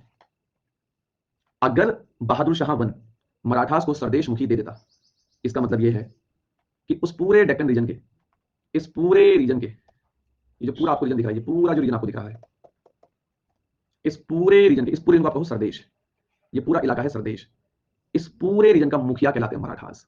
अगर एक सेकंड यार कौन है, ठीक, अगर मम्मी फोन आ रहा है आपका, तो यहां पर बात क्या है, यहां पर बात है ऐसी कि अगर इन मराठास को सरदेश मुखी राइट मिल जाता तो ये मराठास इस पूरे रीजन के मुखिया बन जाते, मतलब इस पूरे रीजन के ऊपर पूरी पावर मराठास की हो जाती। लेकिन आपको पता है कि कहीं ना कहीं ये एरिया आता तो मुगलों के अंडर में है, भले ही यहाँ पे मराठास इनडायरेक्टली रूल कर रहे थे, लेकिन अगर इन मराठास को सरदेश मुखी मिल जाता तो इस पूरे सरदेश के मुखिया मराठास बन जाते, इस पूरे रीजन के ऊपर पावर मराठास की जाती, सरदेश देश का मुखिया मुखिया बन जाते हैं यहाँ पे। तो इसलिए सरदेश मुखिया ज्यादा इंपॉर्टेंट है। तो इसलिए बहादुर शाह वन ने इनको सरदेश मुखी वाला राइट नहीं दिया। सर एक चीज मुझे बताइए, हाँ सुनिए सर एक चीज मुझे बताइए, अभी हाँ बिल्कुल उदित ने इतनी अच्छी बात बोली, अभी मराठास यहाँ पे इनडायरेक्टली रूल कर रहे हैं, लेकिन अगर एक बार स्वदेश मुखी मिल जाएगा तो यहाँ पे कैसे रूल करेंगे मराठास? डायरेक्टली। अब देखिए, अब सुनिए मेरी बात, अब सस्पेंस क्या है। सर स्वदेश मुखी क्यों चाह रहे हैं ये? सर वाई मराठास वांट स्वदेश मुखी? ऑब्वियसली बात है सर, क्योंकि उन्हें यहाँ पे रूल करना है डायरेक्टली, इस चीज को अपना बनाना है। ये बात तो सही है, बट कुछ यूनिक, कुछ मजेदार भी तो जानने का मन करेगा ना यहाँ पे, मैं बताता हूँ। अभी तक ये पूरा एरिया मुगलों के अंडर में ही काउंट होता है, भले ही यहाँ पे मराठास का इन्फ्लुएंस ज्यादा होगा, भले ही मराठास यहाँ पे अपनी चलाते होंगे गलत तरीके से, गलत तरीके से भले ही मराठास यहाँ पे शासन करें, पर काउंट मुगलों के अंडर में होता है। स्वदेश मुखी मांगने का जो मतलब है ना मराठास का, वो ये है कि अगर एक बार मराठास को स्वदेश मुखी मिल गया मुगलों से, तो इस पूरे एरिया को एक नाम मिल जाएगा और वो नाम कहलाएगा मराठा अंपायर। अभी तक इस एरिया में भली मराठास रूल कर रहे हैं गलत तरीके से, लेकिन आप इस अभी तक मराठा अंपायर नहीं बोल सकते। इस आप मराठा अंपायर तभी बोल पाओगे जब आपको स्वदेश मुखी मिल जाएगा। तो सर यहाँ तो मराठा रूल करते हैं ना, करते हैं गैर कानूनी तरीके से, गलत तरीके से। कानूनी तरीके से ये एरिया मुगलों का है, बट अगर एक बार मराठास को स्वदेश मुखी मिल गया तो इस एरिया के लोग मुखिया बन जाएंगे और तब पड़ेगा इस जमीन का नाम मराठा अंपायर। तो अभी तो बहादुर शाह वन ने इनको नहीं दिया है, बहादुर शाह वन ने इनको नहीं दिया है स्वदेश मुखी, वो चले जाएगा। लेकिन बहादुर शाह वन के बाद, बहादुर शाह वन के बाद अब जब अगला मुगल राजा आएगा जहांगीर शाह, वो इनको स्वदेश मुखी दे देगा और तब से कहलाएगा ये रीजन मराठा अंपायर। तब से इसका नाम कहलाएगा मराठा अंपायर पूरी तरीके से। मतलब ये है कि अभी तक तुम इसे मराठा अंपायर नहीं बोल सकते हो, और यही चीजें दुनिया भर के टीचर बच्चों को पढ़ाते आ रहे हैं कि ये रहा मराठा अंपायर। ऐसे बेवकूफ बनाया जाता है बच्चों का। प्रूफ करके दिखा दो कि इसे कैसे आप मराठा अंपायर बोलते हो, पढ़ना छोड़ दूंगा आज ही। इसे मराठा अंपायर तब बोलोगे जब मुगल एक कागज पे साइन करके लिखेंगे, जैसे राष्ट्रपति बिल पास करता है ना कानून बनाने के लिए, तो ऐसे जब मुगल बादशाह साइन करके देगा कि हाँ चलो स्वदेश मुखी तो मिल गया, तब इसका नाम पड़ेगा मराठा अंपायर। उससे पहले अगर इसे मराठा अंपायर बोलोगे, मींस आप गलत सीख रहे हैं।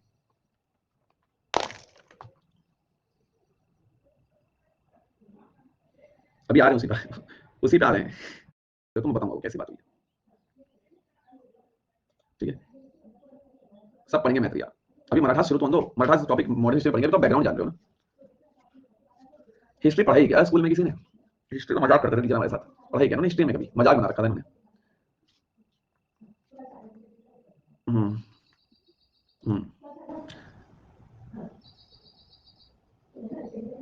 अभी वही वाली बात हो गई, देखो देखो मैं आपको बताता हूँ, स्वदेश मुखी तो टैक्स पे तो किसी को क्या ही फायदा होगा, स्वदेश मुखी मुझे 25 रुपए मिलना उससे क्या फायदा है, लेकिन स्वदेश मुखी से मेन फायदा ये कि उस जमीन के आप राजा बन जाओगे। स्वदेश मुखी में आपको पता है टैक्स के मामले तो बहुत कम, 25 रुपए मिलेगा 1/10 हिस्सा चौथ का, उससे क्या फायदा है? फायदा तो ये है कि स्वदेश मुखी का मतलब आपको एक रिकग्नाइजेशन मिल जाएगा। आपको स्वदेश मुखी मिलने का मतलब है कि आपको एक रिकग्नाइजेशन मिल जाएगा कि हाँ आज से आप ही जमीन के मालिक हो। तो स्वदेश मुखी को पैसे को समझ देखो। अभी वही वाली बात हो गई कि एक अंकल चिप्स है, मान के चलो एक अंकल चिप्स आता 10 रुपए का, है ना, चिप्स किसको खाना है, लेकिन अगर तुम्हें एक ऑफर दे के अंकल चिप्स 10 रुपए का, कोई इस अंकल चिप्स को खरीदेगा तो साथ में उसे साथ में एक जमीन मिल जाएगी। तो हम बोले हाँ यार अंकल सिर्फ तो खाली में तो जमीन चाहिए। फिर तो बात वही वाली बात होगी। तो जो 25 रुपए आ रहे हैं उससे कोई फायदा नहीं है उन्हें। मतलब है कि basically I want recognization, if we will get recognition then we are easily give the name Maratha empire to this region. Okay, get my point. चलिए हाँ, चलिए आगे बढ़ते हैं। तो मैं थे ना टीचर्स भी ऐसे रहते थे ना हमारे सामने, पता है कि हाँ यार आगे इनसे मुंह लगेंगे तो और उल्टा जो है दो बातें बोल के चल जाएंगे। हम तो मस्ती करके किसी स्कूल कॉलेज में, वो तो हम अब सुधर गए, मतलब यू शुड से कि लाइक कहते हैं कि चलो आगे बढ़ते हैं। चलो और क्या, अब ये थोड़ी मैं हम वो चीज़ थोड़ी कि मैं तुम्हारे सामने ये दिखाऊं कि नहीं मैं तो बिल्कुल गौतम बुद्ध था, स्कूल जाता था। अगर कोई भी मेरे बेंच पे आके मुझे बोलता था कि भाई चल यार तेरा बाहर बैठ पकौड़ा खाने चलते हैं, तो बोलता नहीं मुझे पढ़ने दो मैं पढ़ूंगा। इतने शरीफ हम थी नहीं भाई।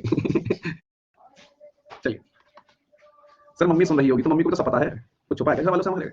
मम्मी सुन रही होगी। चलिए चलिए आगे, चलो आगे बढ़ो।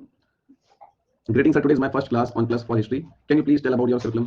कितना हो गया मैं बताता हूँ साहिल, पहले हम थोड़ा स्टार्ट करते हैं, है ना। चलो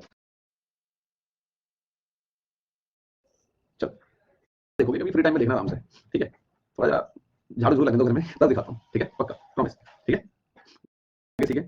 तो कुल मिला के अभी तक की कहानी में अगर हम एक लेसन या जो हमें एक ओवरऑल समरी मिली है, वो क्या मिली है?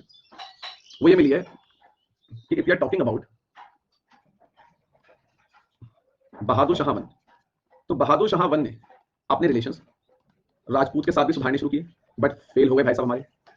इसके अलावा जो बहादुर शाह वन है, इन्होंने अपने रिश्ते मराठास के साथ भी सुधारने की कोशिश करी, बट यहां भी फेल हो गए।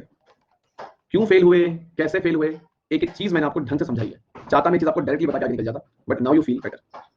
अब इन दो जगहों तो भाई राजपूतों के साथ हमारे साथ भाई साहब जो है बना नहीं पाए। अब आगे देखते हैं कि आगे उन्होंने क्या किया। पहले बताइए सभी को यहां तक चीजों में क्लियरिटी है? चलिए बहुत बढ़िया,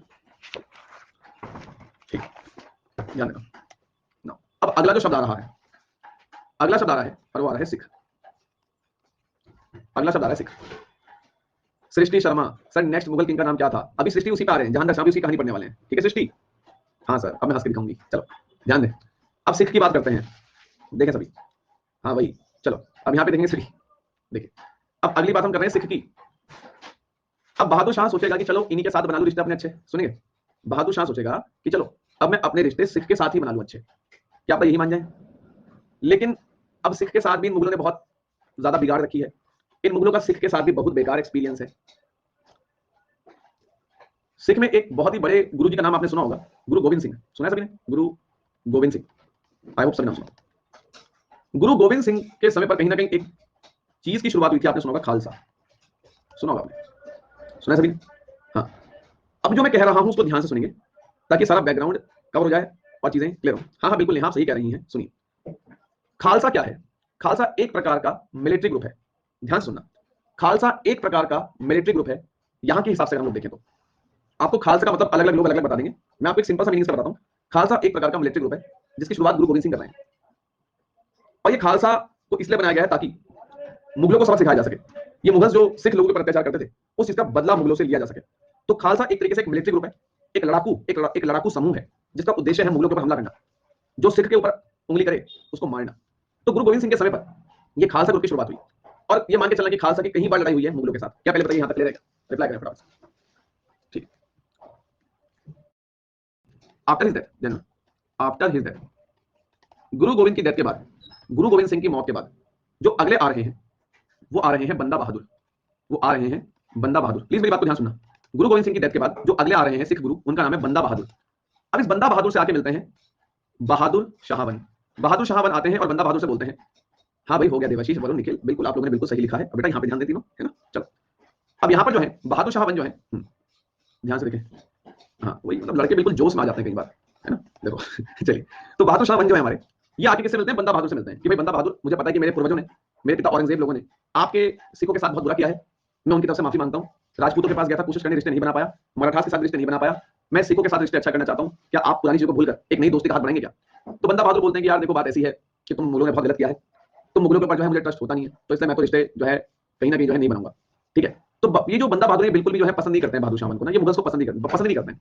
मतलब आप इस बात को मानो कि बंदा बहादुर का जवाब जो है वो ना है कि नहीं बहादुर शाह सॉरी निकल जाओ मेरी नजरों के सामने से, इससे पहले मैं तुम्हें मार के साइड कर दूं, निकल जाओ, मुझे मुगलों के साथ रिश्ते बनाने में कोई भी इंटरेस्ट नहीं है। बहादुर शाह को गुस्सा आता है कि मैं हाथ जोड़ रहा हूँ, प्यार से बोल रहा हूँ, मान जा भाई, मान जा, नहीं मान रहा है। हिमाचल प्रदेश और उत्तराखंड के बॉर्डर पर, हिमाचल प्रदेश और उत्तराखंड के बॉर्डर पर एक किला पड़ता है जिसका नाम है लोहागढ़ फोर्ट, जिसका नाम है लोहागढ़ फोर्ट, लोहागढ़ फोर्ट। अब ये जो लोहागढ़ फोर्ट है, आपको दिखेगा in between the border of Himachal Pradesh और उत्तराखंड। तो उत्तराखंड और हिमाचल प्रदेश की जो सीमा है, दोनों राज्यों के बॉर्डर पर आपको लोहागढ़ फोर्ट देखने को मिलेगा। ये फोर्ट बंदा बहादुर का है। इस फोर्ट के ऊपर कब्जा बंदा बहादुर का है। मान लो कि जो किला है बंदा बहादुर लोगों का है, सिख लोगों का ये फोर्ट है। बहादुर शाह क्या करता है गुस्से में, जब बंदा बहादुर इसके साथ रिश्ते अच्छे करने की कोशिश नहीं करता, बहादुर शाह को मना करता है, तो बहादुर शाह क्या करता है गुस्से में आके इस लोहागढ़ फोर्ट पे कब्जा कर लेता है। ठीक है, इस लोहागढ़ फोर्ट के ऊपर हमला करता है, आप यूं कह लो। बंदा बहादुर का आता है गुस्सा और एक ढंग से जो है बहादुर शाह के ऊपर से हमला कर देता है कि मतलब मैंने तुझे मना किया, तेरे समझ में नहीं आई, तूने मतलब तूने ये सोचा कि तू मेरे किले पे हमला करेगा तो मैं हाँ कर दूंगा। तो सबसे पहले बंदा बहादुर ने इन्हें मना किया कि मैं तुमसे रिश्ते नहीं रखना चाहता। बहादुर शाह ने बंदा बहादुर का जो किला है लोहागढ़ फोर्ट, इस पे हमला किया। ये चीज ने बंदा बहादुर को और गुस्सा दिला दिया। बंदा बहादुर ने इनको ढंग से नाम दिया कि बेटा निकल ले यहाँ से तू, और दोबारा तू लोहागढ़ की तरफ आया तो सोच रहा क्या हाल करूंगा। तो कुल मिला के सिख के केस में भी ये फेल हो गए हैं। तो आपके सामने एक अच्छी समरी बन चुकी है और समरी आपके दिमाग में बैठ जानी चाहिए। राजपूत के मामले में फेल, मराठा के मामले में फेल, और जो है सिख के मामले में भी जो है फेल। अब आधे तो ऐसे होंगे जो वेट कर लेंगे, सर हमने कभी ये सुना था वास्को डी गामा आया था, वहां से मॉडर्न हिस्ट्री शुरू हुई थी, सर ये क्या चल रहा है सर ये क्या हो रहा है, सर कब होगा वो सब शुरू। बेटा होगा जैमोरिन ने वेलकम किया था, हाँ वो यहाँ से अचार ले गया था भर के वास्को डी गामा, तो बेटा वो आएगा, जो भी आएगा समय रखो, है ना। जहां भी आएगा अच्छी जगह आएगा, ये बात ध्यान रखना, ठीक है। चाहे तुक्के से आ गए क्लास करेगा तो तुम मान ही हो। मैं तुम्हें क्या बोला, जिंदगी में हर चीज का समय होता है। हमने भी स्कूल टाइम में बहुत मजे किए हैं, ठीक है। मतलब क्या ही बोले कि दोस्ती यारी में तो लड़ाई झगड़े भी उस टाइम बहुत हुए हमारे, ठीक है। दोस्त को बचाने के लिए कूद लड़ाई में बहुत कुछ किया, मैं क्या ही बताऊं तुम्हें यार। लेकिन एक समय के आने के बाद अगर आप सीरियस हो जाते हो तो definitely your decision will be change. और कहते हैं ना कि चलो जो बचपन में हमने बहुत मजे किए, अब जो है अपने फ्यूचर पे ध्यान दें, तो वही काम आपको करना है। तो आप ऐसे सीखिए कि हाँ कोई अगर आपसे पूछे तो आपका आंसर इतनी क्लैरिटी के साथ सामने निकले कि हाँ इसको नॉलेज बहुत अच्छी है, इसकी कंसेप्ट क्लियर रटना नहीं है ना। हिस्ट्री रटने वाला सब्जेक्ट नहीं, समझने वाला सब्जेक्ट, राइट। तो अब यहाँ तक हमारी जो कहानी है, आई होप सब क्लियर है, क्लियर है। चलिए ठीक है भाई, आगे बढ़ते हैं। तो कुल मिला के किसी के साथ रिश्ते मेंटेन नहीं हो पाए, आगे बढ़ लेना सब, पहले बताइए। हाँ हाँ, अभी फाउंडेशन चल रही है मॉडर्न हिस्ट्री की, बुनियाद भर रही है, घर बनना शुरू होगा, अभी हम स्टार्टिंग में हैं। चलिए, गोविंद सिंह ने बहादुर शाह को इग्नोर नहीं किया था कन्हैया, बट फायदा क्या हुआ, इतिहास खारी है, एक हिस्टोरियन है। गोविंद सिंह ने एक्सेप्ट कर लिया था, आप कह सकते हो गोविंद सिंह ने बहादुर शाह को इग्नोर नहीं किया था कन्हैया, बट फायदा क्या हुआ, एट द लास्ट उन्हें मतलब दोस्ती के रिलेशन नहीं मिल पाए ना। चलिए ध्यान दें, एक हिस्टोरियन है जिनका नाम है, ध्यान देना, एक हिस्टोरियन है जिनका नाम है काफी खान। काफी खान जिस समय पे बहादुर शाह स्ट्रगल कर रहे हैं, हर किसी के आगे जाके हाथ जोड़ रहे हैं कि रिश्ते सुधार लो, रिश्ते सुधार लो, अपनी तरफ से बनने की कोशिश बहुत करी है, इसमें कोई दो राय नहीं है। इनको देख के, इनकी हालत को देख के काफी खान को भी तरस आ गया। काफी खान ने बोला कि भैया बहादुर शाह मेरे पास आओ। बहादुर शाह ने बहादुर शाह को काफी खान ने अपने पास बुलाया और काफी खान ने बहादुर शाह को बोला बैठो आराम से बहादुर शाह, क्यों इतने परेशान कि यार मैं हर जगह कोशिश करता हूं, मुझे कहीं सक्सेस नहीं मिल पा रही है, मराठा राजपूत सिख कोई मेरे से जुड़ने को तैयार नहीं, मैं क्या करूं, मैं बर्बाद हो जाऊंगा। काफी खान ने बोला कि तुम्हारी जो हालत है, तुम्हारी हालत को देख के मेरे मन में एक नाम आया, शाह ए बेखबर। बहादुर शाह ने बोला सर ये क्या होता है, सुनिए सुनिए बात। बहादुर शाह ने बोला सर ये क्या होता है, सुनिए ध्यान से। यहां पर काफी खान ने बोला कि तुम्हारी हालत को देखकर, सुनिए ध्यान से, सुनिए ध्यान से। काफी खान ने बोला तुम्हारी हालत को देख के मेरे मन में यही शब्द आया कि तुम शाह ए बेखबर हो गए हो बहादुर शाह, कि आज से तुम्हारा नाम शाह ए बेखबर है। बहादुर शाह ने बोला तू कौन होता है नाम रखने वाला, खड़ा हो भाग यहाँ से, कि देखो मैंने तुम्हें नाम देना था, मैं देके जा रहा हूँ, ठीक है। तो बहादुर शाह को नाम देके भाग गया काफी खान। अब बहादुर शाह ने बोला अच्छा जरा इधर को भाई, चाय पीएंगे बैठ के, कि नहीं तुम मारोगे कि नहीं, तुमने मुझे शाह ए बेखबर नाम दे दिया है, क्यों दिया है ये तो बताएं। तो काफी खान ने बोला मारोगे तो नहीं, कि नहीं मारूंगा, कि बैठो। तो काफी खान ने बोला कि तुमने मुगलों के आगे, तुमने, काफी खान बहादुर शाह को बोल रहे हैं, सुनिए। काफी खान जो बहादुर शाह जफर को बोल रहे हैं कि बहादुर शाह तुमने सिख के आगे हाथ जोड़े, कि हाँ जोड़े, तुमने मराठास के आगे हाथ जोड़े, हाँ जोड़े, तुमने राजपूतों के आगे हाथ जोड़े, हाँ जोड़े, तुम्हें क्या मिला, कुछ भी नहीं मिला, कि हाँ नहीं मिला। लेकिन तुम्हें पता है कि तुमने अपना कितना पैसा लुटा दिया है इन तीनों के आगे हाथ जोड़ने में, 13 करोड़ रुपए, कितना खर्चा कर दिया है तुमने, 13 करोड़ रुपए। इस समय पे जरा सोच के देखना 13 करोड़ कितना होता होगा, इस समय पर सोच के देखो कि what is the value of 13 crore, ठीक है। आज के समय में बहुत ज्यादा होता है 13 करोड़। 13 करोड़ अगर किसी को मिल जाए भाई, जिंदगी बदल जाए यार, सोचने वाली बात नहीं है। तो जस्ट इमेजिन, प्रैक्टिकली सोच के देखिए, 13 करोड़,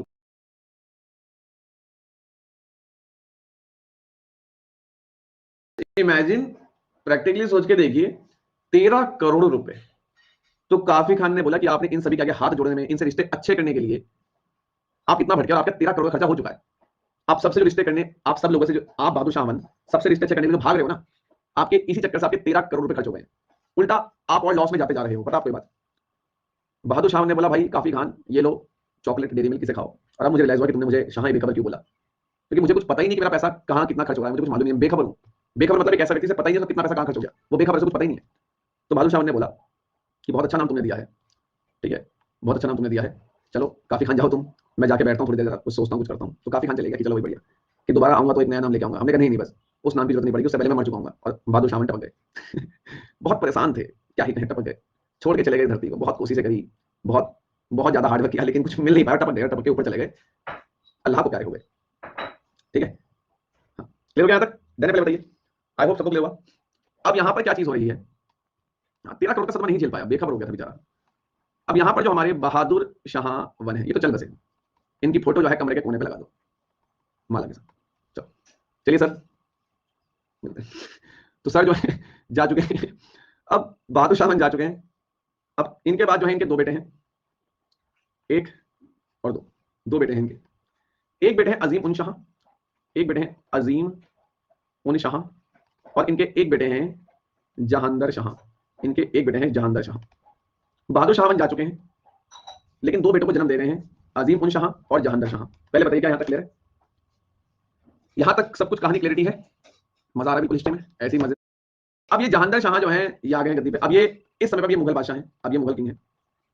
अब ये जो जहांदर शाह है, सर आप बहुत इंटरेस्ट से पढ़ाते हो, आप पहले पढ़ चुके हैं, हमें कुछ समझ नहीं आया इतना इंटरेस्ट। अच्छा अंजलि सोनी, क्या ही बात है आपकी, बहुत कितनी तारीफें कर दी आपने, लेकिन आप तभी क्लास में रेगुलर नहीं आती हैं, है ना? ओहो सर मैं तो भूल गई, साफ पकड़ लेते हो, है ना? आराम से बैठ जाओ बेटा, नाप देंगे 2 मिनट से पहले।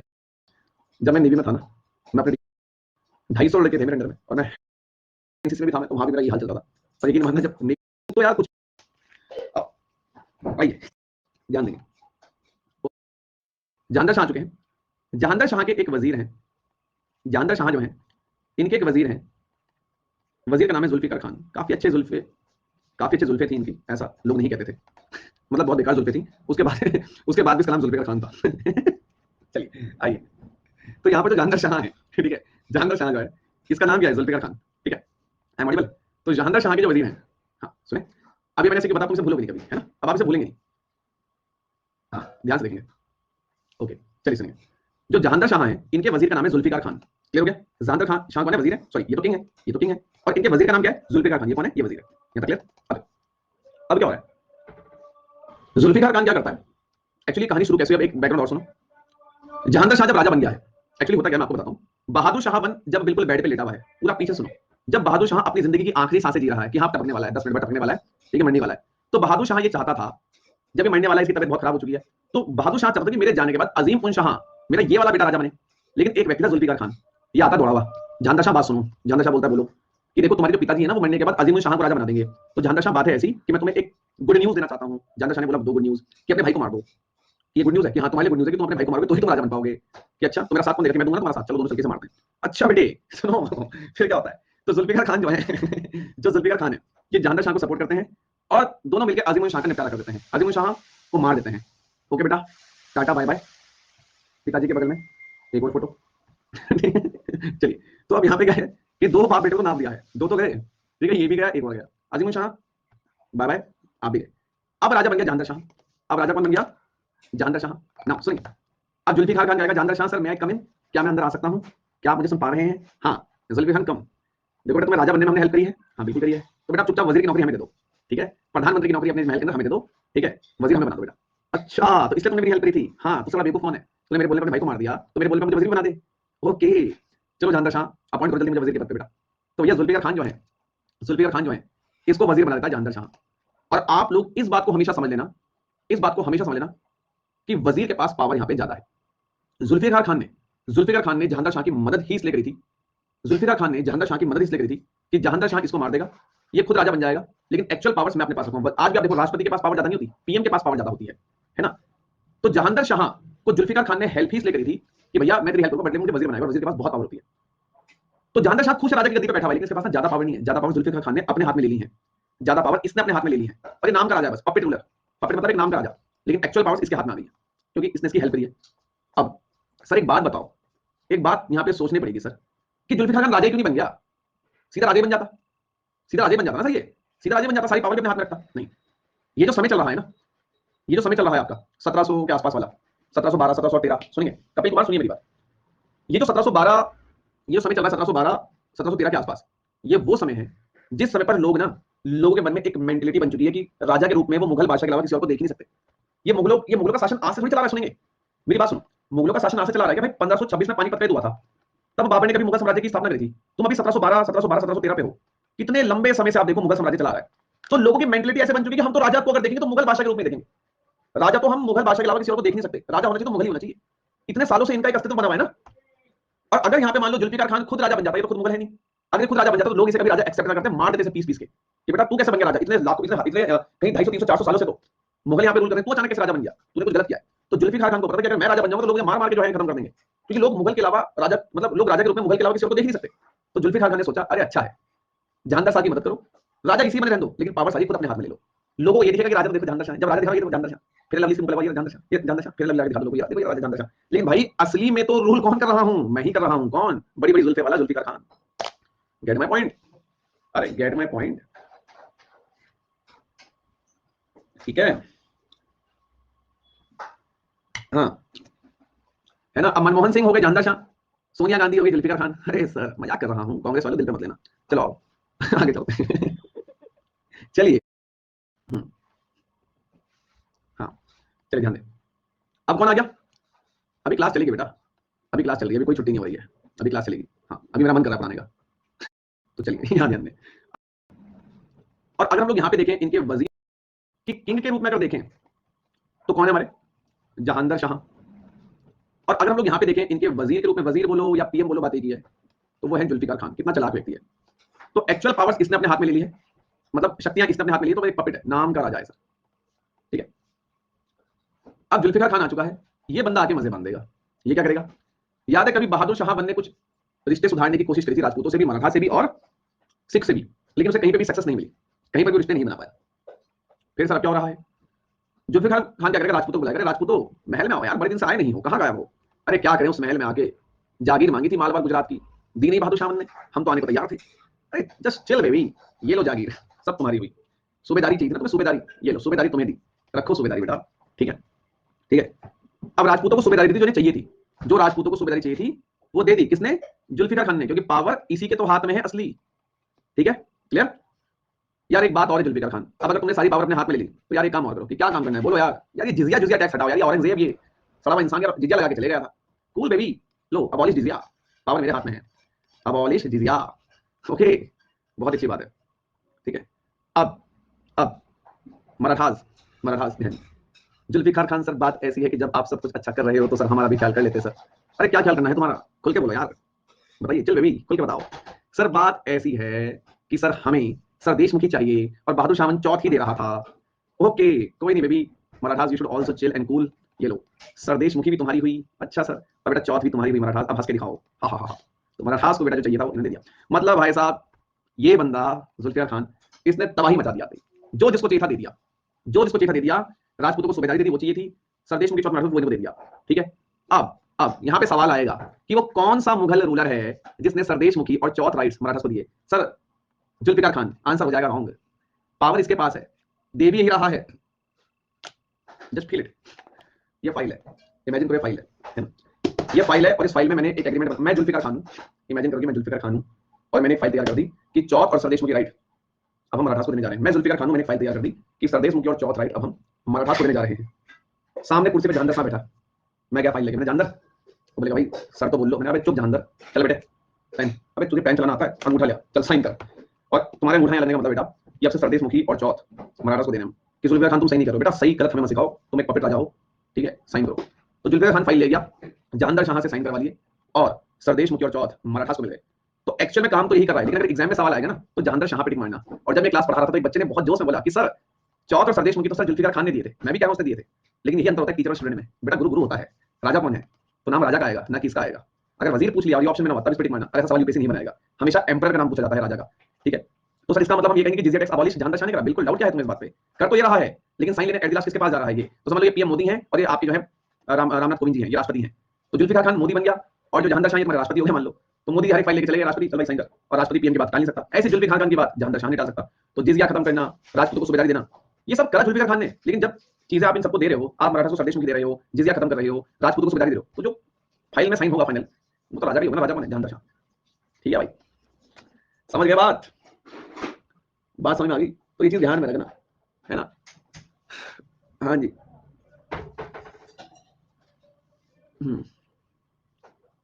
ठीक है, एक सेकंड हो जाओ। Sir I am new plus sir GS के लिए आपके नोट्स बना लूं तो is that enough for CDS? Nikhil Singh, जब बाजार में कभी सब्जी लेने जाते हो और उससे 1 किलो टमाटर लेके घर में ले आते हो, तो क्या जब टमाटर खरीदते हो तो ये पूछते हो कि टमाटर बनेंगे या नहीं बनेंगे? आपके टमाटर में दम है नहीं है? सूप बन जाएगा इससे नहीं बन जाएगा? या कुछ और ही बन जाएगा? है ना? तो ये ऐसा रीजन, ठीक है? इस बात को आप बता दो, इस बात को आप समझिए, इस बात को आप समझिएगा कि हर एक टीचर अपना बेस्ट देगा। अब मान लो कि मैं तुम्हें आज ये बात बोल दूं कि बस यही पढ़ो, इससे बाहर कुछ आएगा ही नहीं, वो गलत है, because I am not reading the paper. मैं कह रहा हूं कभी, क्योंकि पेपर हम थोड़ी बना रहे हैं। मैं अब ये बोल दूं कि हाँ इससे ही सब हिस्ट्री यहाँ पढ़ रहे हैं।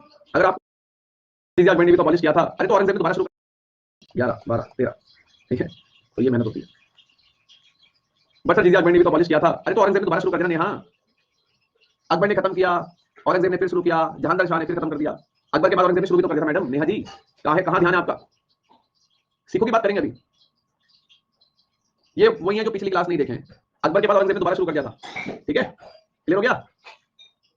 चलेगा इस फिर, है ना? ध्यान दीजिए आप लोग, कल यहीं से कंटिन्यू करेंगे। Do rate, like the section, good feedback, will catch you tomorrow. कल मिलते हैं। जय हिंद दोस्तों, कल कंटिन्यू करेंगे।